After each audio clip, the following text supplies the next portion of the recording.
The Sangha, the third jewel.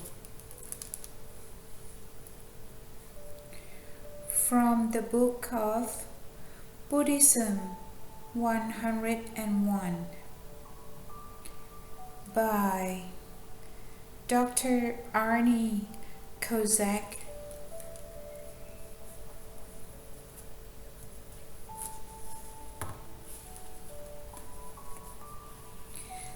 Sangha is the community of Buddhist practitioners. The Buddha's first followers were his 5 former ascetic colleagues. Soon, though, he went from teaching men who were already reancient to lay people. A wealthy young man named Yasa became the follower and attained enlightenment under the Buddha tutelage. Yasa's father also became a follower, but as a lay practitioner. Lay followers did not follow monastic rules, but practiced the teaching by taking the triple refuge or triple jewel: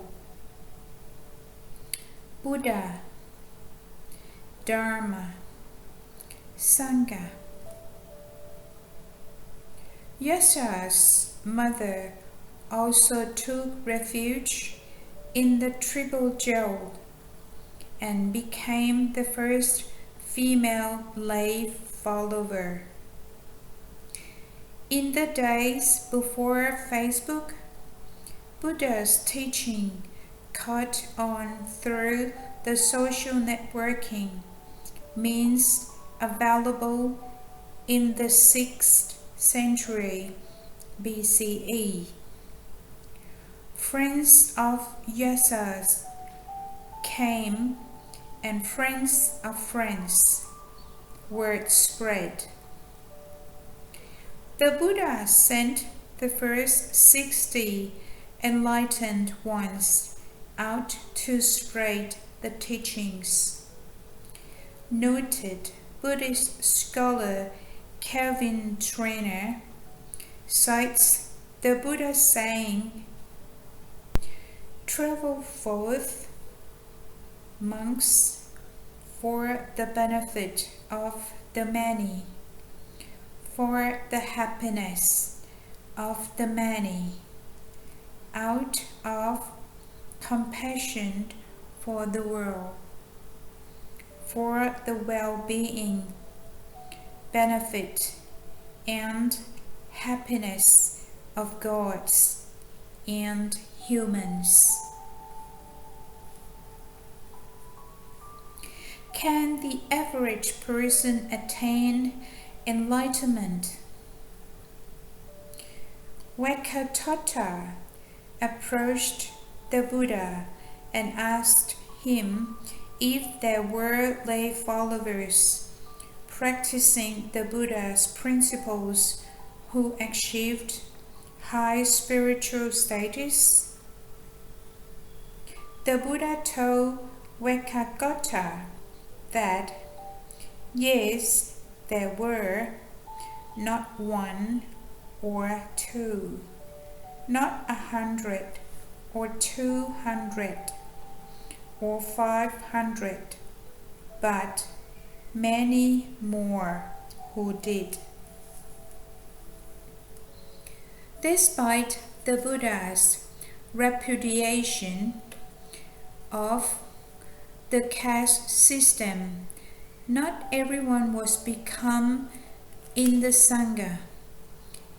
If you were a debtor, a criminal, or a runaway slave, you may not have been welcome. The Buddha likely made such rules mindful of not offending his wealthy patrons, upon whose generosity the Sangha depended. In this way, he was a skilled politician and not detached from the practical realities of life. The Sangha depend on the patronage of kings and the wealthy. The most controversial issue where the Buddha did depart from social norms was allowing women to ordain as nuns. It took some repeated pleading, however, from his aunt Parapati. The Buddha and the Sangha wandered around much of what is today northern India. During the 3-month monsoons, they would take refuge in special places built by wealthy patrons. They also did not want to travel during the rainy season for fear of injuring life that may be out during the rains, such as worms. How long is a meditation retreat? An auspicious length meditation retreat is 3 months, the same amount of time as the monsoon rains, when the monks and the nuns of the Sangha sought refuge indoors. Since this duration is not practical for most people, 10-day retreats are popular.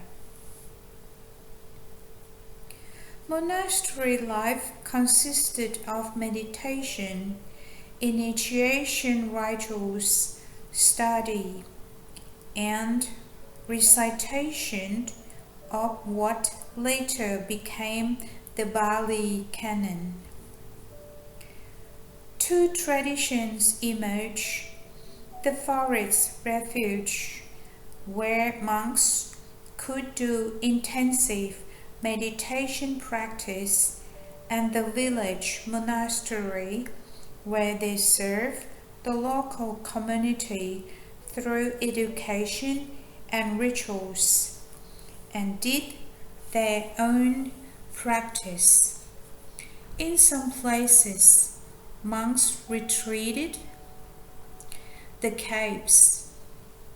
Charismatic leaders led many of these communities. Contract with the community. Lay practitioners were known as Ubasok, males, and Ubasika for females.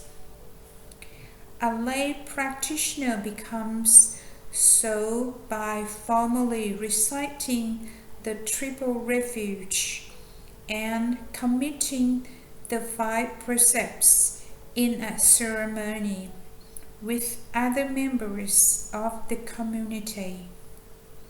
In some traditional Buddhist societies, for example, Sri Lanka, there is little emphasis on meditation or more emphasis on generosity and morality.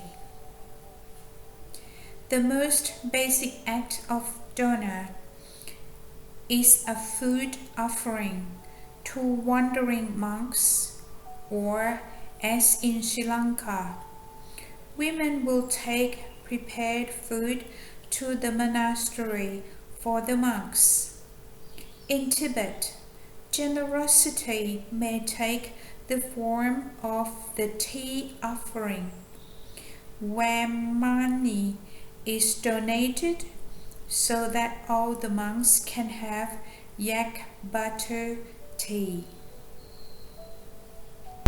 The laity can also sponsor the recitation of mantras or sutras. Money, clothing, flowers, and incense may also be given. Generosity is an important part of the spiritual practice. To give is to overcome ego-based attachment to things. It also helps to foster a sense of interconnectedness. According to the Jataka tales, which recount the past lives of Buddha, the Buddha made a generous offering of himself to a hungry tigress so that she could sustain the strength to feed her young. Such selfless acts also generate merit, panya, for the lay practitioner, and the generation of merit is a primary motivation in Asian cultures.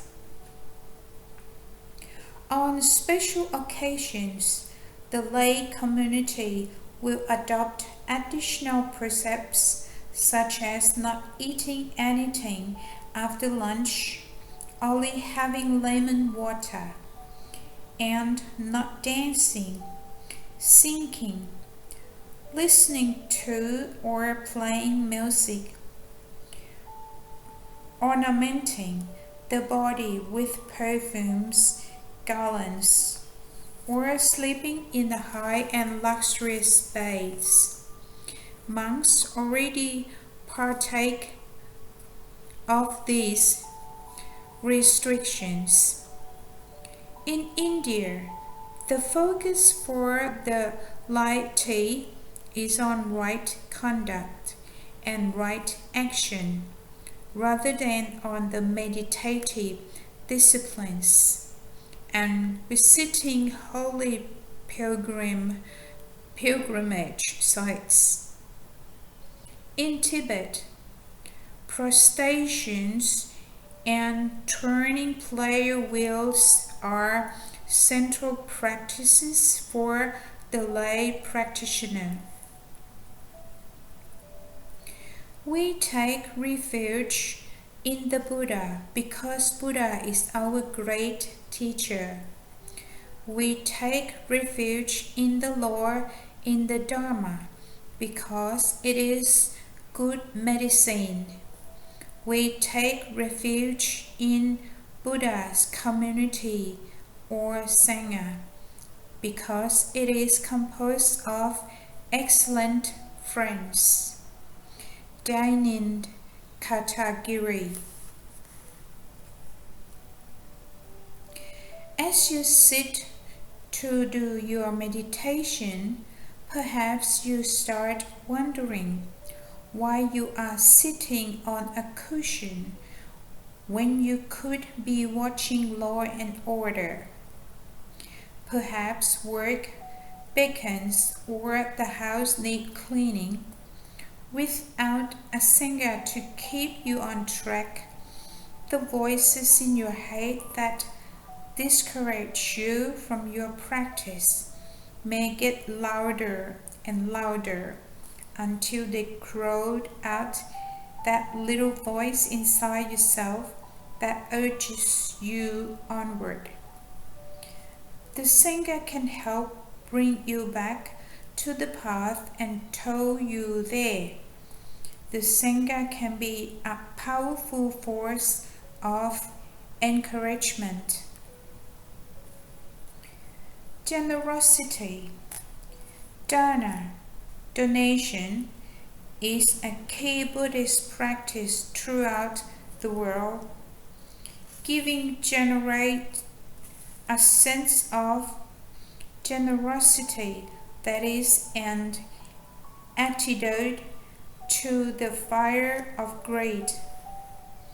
Giving also helps the practitioner to cultivate a sense of compassion for others and to overcome selfishness and the notion of an enduring self. There would be no Buddhism today without the generosity of kings, merchants, and common people at the time of the Buddha and beyond. Giving results in merit, but the giving cannot be calculated solely to attain merit. Giving should be done with selfless joy. Some Buddhists believe that merit can also be transferred to others, such that your generous acts could be offered for the benefit of all humanity. In Tibet, for instance, family members of the deceased will offer merit to assist in the favorable rebirth. Even kings took this seriously. For example, Sri Lankan king would keep merit books of all their good deeds and have those read back to them on their deathbeds to put their minds at ease.